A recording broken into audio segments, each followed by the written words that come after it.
Hey friends, welcome back to my channel and welcome back to another week of What's for Dinner. If you're new here, hello and welcome. I am Taylor and I share these What's for Dinner videos every Sunday to hopefully motivate y'all to cook more for your family and to give you some new meal ideas. This week's meals are all pretty easy. It was just like a kind of slow week this week and everything was really easy to make. I didn't put a lot of effort into any of the meals this week, but I hope you guys still enjoy it and find some ideas of some things to make.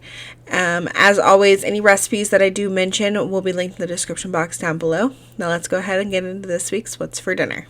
Friday night we had Trader Joe's orange chicken. If you saw my grocery haul, you saw this in there. And I made this in the air fryer. So I just got it all on my air fryer basket and then it went in the air fryer on 375 for about a total of 16 minutes. And I tossed it halfway through. And I did do 2 bags because I wanted to make sure that we had leftovers and we had plenty of leftovers. I would say 1 bag probably feeds 4 adults. So it was like 8 adult size servings with the 2 bags. And then I just take those sauce packets and put them in a pot on the stove and just heat them up over a medium-low heat while my chicken was cooking in the air fryer. When my chicken was done, I just put it in a big bowl and then I drizzle it with some of the sauce. I don't want it to be too saucy. I want us to be able to add extra sauce if we want it. So I just put enough on there to coat the chicken so it's not just like sitting in the sauce. Because I find if you let it just sit in the sauce, it does get a little soft and we prefer it to stay crispy. So we just add sauce as we want it. And then I served this with my fried rice. I think I showed me making this like just a few weeks ago, so I didn't show it again, but I will have a video linked down below for y'all if you want to see how I make that. Saturday night was another very easy dinner made with some frozen stuff. So I had these frozen fish fillets from Aldi. They are really good. They're kind of small, so you do have to use 2 to make a sandwich. But I cooked up some of those with some crinkle cut fries, and I did that in the air fryer on about 375 for 15 minutes. And I did flip my fish and toss my fries about halfway through. And then I also toasted up some brioche buns so we can have like a little Filet-O-Fish like McDonald's. So we've got some American cheese on there. You could do tartar sauce if you like tartar sauce, but none of us do. So we just had our fish sandwich, some french fries, and those of us that like salad had salad, and Lily had some fresh veggies. I've never had a Filet-O-Fish from McDonald's. I've always been like, I don't know, weirded out by it. Never tried it. Andy likes it. My dad always liked it. This is my second time making like a fake one at home, and Andy says it tastes like pretty much just like McDonald's. So it's a favorite and it's super easy. Sunday night I tried a new recipe. I tried a recipe for a pierogi casserole. This was my family's first experience with pierogis and none of us had ever had them before. I don't think they're like a southern thing. I think they're like a northern, like aren't they like a Polish or like a, I think they're Polish. I don't know. I'm probably wrong. But I feel like they're a northern thing. And I've seen like people in like Pennsylvania have them a lot. Like New Jersey. Like people up in the north have them a lot. But I picked some up at Kroger and decided to give them a try. And I found this recipe. So I'm just starting off by sauteing some onion in some butter. Once I had my onions cooked down just a little bit, I added in 1 pound of smoked sausage that I sliced up. The recipe did not say to do this. It did say to cook up the onions, but it did not say to add the sausage in. But I wanted to get the sausage just like a little bit crispy, get some color on it before I added it to the casserole. So that's why I added it to the onions. While my sausage was browning up, I whisked together 1.5 cups of chicken broth, or you could do 1.5 cups of water with some Knorr chicken bouillon. And then to that, I added 1 cup of sour cream, and I just whisked that all together really well.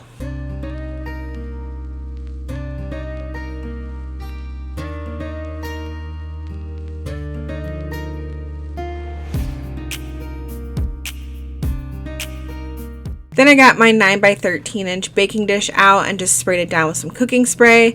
And then I laid my pierogis in the bottom of the pan. These were thawed out most of the way. They were still just a touch frozen. And then I put my sausage and onion mixture over the top of that. And then that broth and sour cream mixture got poured over the top of everything. And then I seasoned the top with some salt and pepper. And then I sprinkled the whole thing with a bunch of cheddar cheese. And then this went in the oven on 375 for about 40 minutes.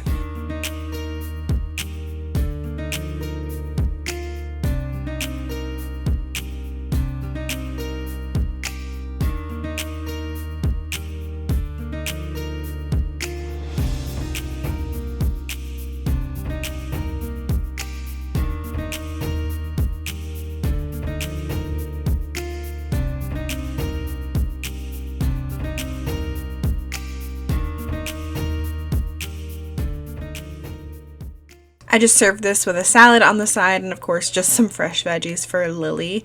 This was nobody's favorite meal. Nobody absolutely loved it. Everybody really liked the pierogies, so I will definitely make something with pierogies again. I just think we didn't care for this particular recipe very much. I don't know if it was the sour cream or what, but it just wasn't our favorite. Nobody wanted the leftovers except for me. I ate the leftovers happily because I love potatoes, and like the mashed potato stuff inside the pierogies was really good.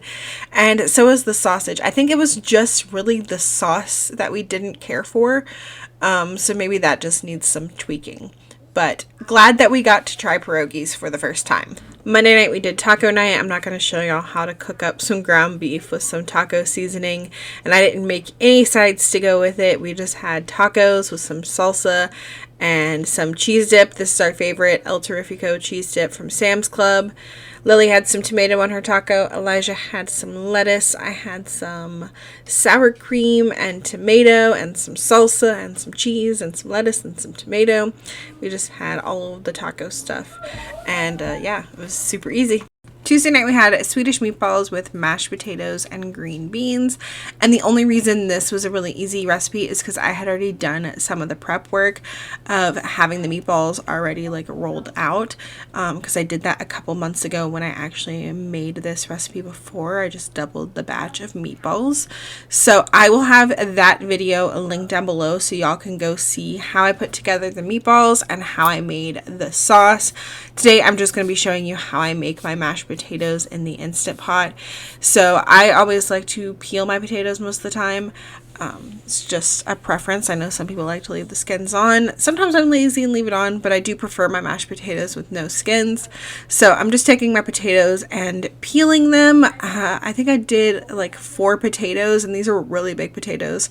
I can never seem to make a normal amount of mashed potatoes, but the good thing is that I found out in the last year that you can freeze mashed potatoes.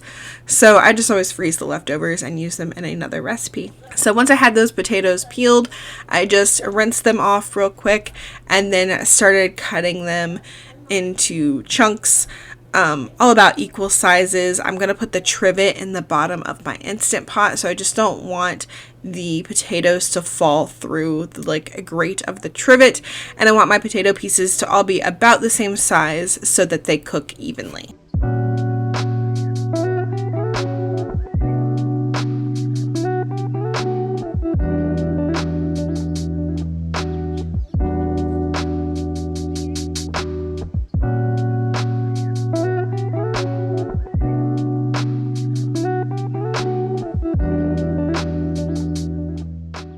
Once I've got all my potatoes cut up, I just put them in the Instant Pot, put about a cup of water in the bottom, and then sprinkle them with some salt. And then I get my Instant Pot lid on there and cook these on manual high pressure for 12 minutes. As soon as those potatoes were done cooking, I did a quick release to release all of the steam. Once all the steam was released, I go ahead and remove the lid, and then I usually use like some tongs to grab that trivet. Be careful not to burn yourself. Even the potatoes are really hot, and if they get on your skin, it can burn you. It burned me just a tiny bit. Some potato got on my finger, and it was extremely hot. So please be careful. Give it a couple minutes if you need to, like take off the lid and let it cool off for a second. I was in a hurry, so I did it really fast. But then I go in with my potato masher and start mashing up those potatoes. And then I go in with a little bit of butter and some heavy cream. some pepper, sometimes some garlic. I don't think I did any garlic this night. I taste it for salt. Since I did already put some salt, I gotta taste it and see if I need to add any more salt. But I just keep adding heavy cream or butter, or you could do sour cream or just milk, whatever you want, until you get the consistency and the taste that you want. I've been making mashed potatoes in my Instant Pot for, like, I don't know, 2 years now, and this is the only way I make mashed potatoes now, even on Thanksgiving. Everybody loves them. On Thanksgiving, we even add, like, Boursin cheese into the mashed potatoes to make them, like, super creamy and delicious. So you can do that, too. But that's not something that I do, like, just throughout the year. That's something that I reserve specifically for Thanksgiving. And that was my sister's idea. But, yeah, super easy to make mashed potatoes in the Instant Pot, and they turn out great. So here is the finished dinner. We just topped the mashed potatoes with some of that gravy, cream sauce stuff that I made for the Swedish meatballs. I do cook my Swedish meatballs in the air fryer. I cook like all of my meatballs in the air fryer.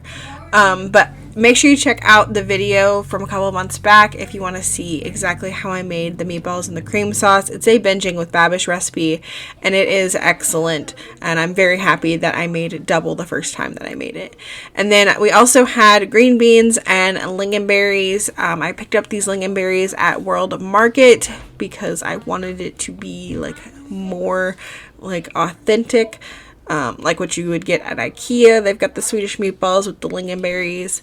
But it's very hard to find lingonberries that aren't super expensive. These are like $5 at World Market. It is Wednesday night, and tonight for dinner we are having pizza. I had tuna melts on the meal plan, but the bread that I bought to have them on was moldy and gross, so I threw it away and decided I wasn't cooking. So we got Domino's. It's the same pizza we always order. This one is the garlic parmesan sauce with bacon and feta cheese, and this is a handmade pan pizza. Then we got a hand tossed pizza with extra cheese and pepperoni, and then Andy's favorite, which is the thin crust with the Philly steak, feta, and tomatoes, and Alfredo sauce, not the garlic parmesan sauce. So that is what's going to be our dinner for tonight. Thursday night, I made a new recipe for a shrimp pesto pasta. This is a new recipe, but I did tweak it just a little bit. So I started off by bringing a bunch of salted water to a boil to cook up some linguine noodles.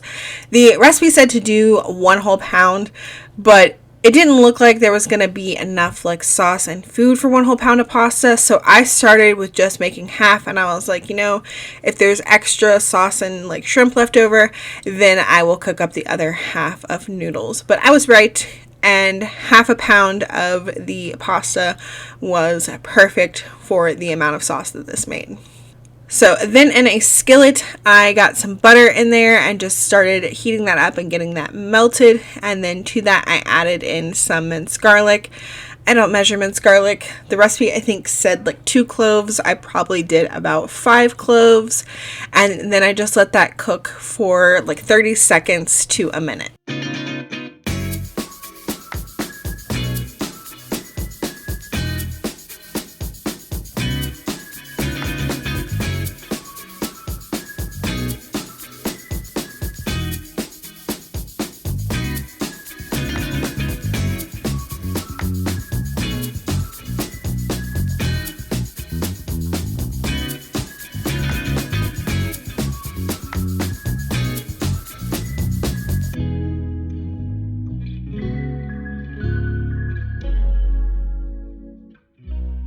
Then I added in my shrimp, and I seasoned my shrimp with some salt and pepper.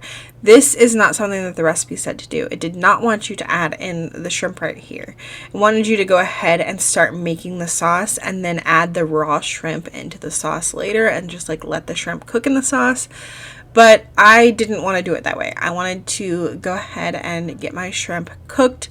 That's just how I prefer to do it. So I went ahead and got my shrimp all cooked through, and then when it was done, I removed it from the pan, leaving behind like the garlic and the butter so that I could make my sauce with that.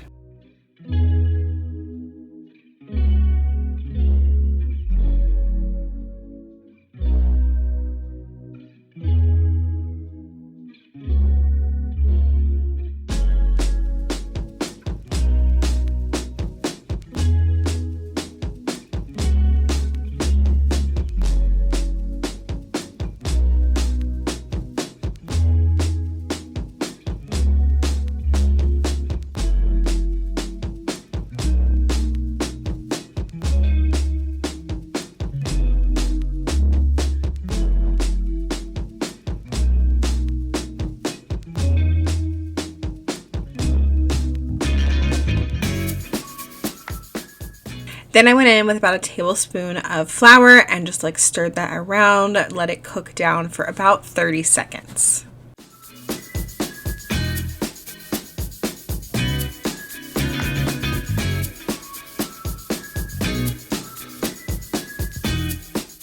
Then I whisked in 2 cups of half and half, 1 cup of grated Parmesan cheese, a little bit of salt and pepper, and some red pepper flakes.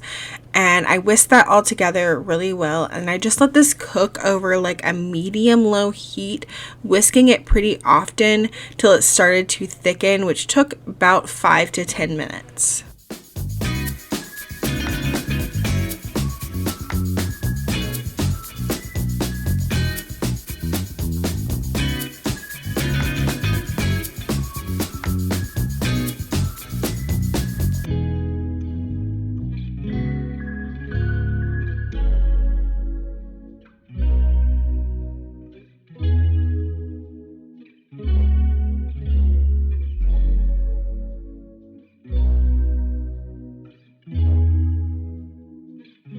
Once my sauce had thickened, I added back in my cooked shrimp, as well as about 1/3 a cup of basil pesto. And then I just mixed that all around really well, make sure everything was nice and combined. And I let this sit on like a low heat and simmer until my pasta was done.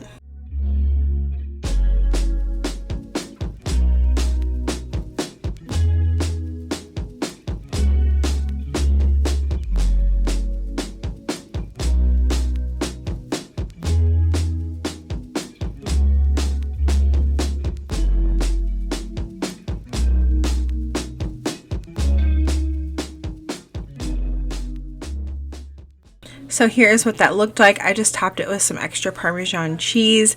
I would have done like a salad or something with this, but this was the night before grocery shopping and our refrigerator was really bare. We were out of almost everything. So we just ate this and it was really delicious and really filling. And I would definitely make this again. I loved the like creamy pesto-iness of it. And that is going to be it for this week's What's for Dinner. I hope that you guys enjoyed it.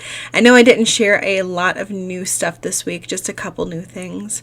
But I hope that you guys found something to make. If you did, let me know in the comments down below what you plan on trying.